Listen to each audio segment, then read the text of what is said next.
we wanted to specifically differentiate between FOMO and the idea of regret. So some people, I think, use the word FOMO, but they just regret not being there. Sure. And we wanted to define our FOMO as specifically not regret, and as specifically having to do with social media. So social media exacerbates it.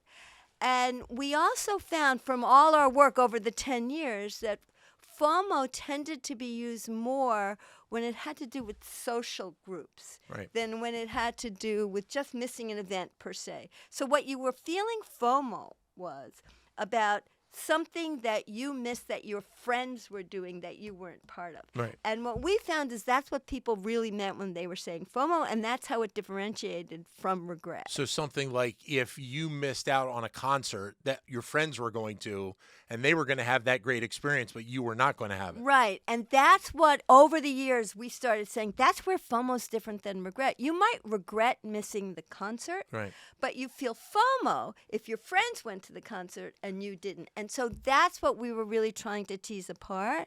What does that FOMO mean? What is it that you're missing? And what we thought it was is you were missing being there with your friends.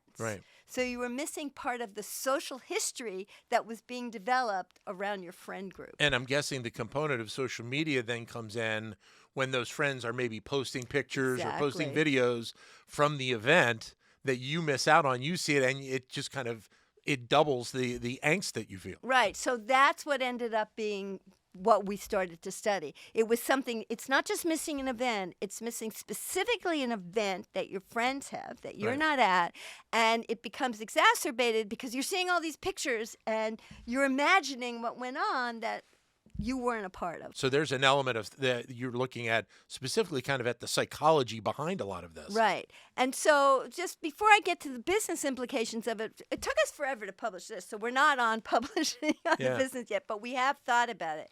And we have run a bunch of studies on it. But there was a couple things that was interesting about this. So the first thing is it's not about the event. So you can feel FOMO even for a negative event.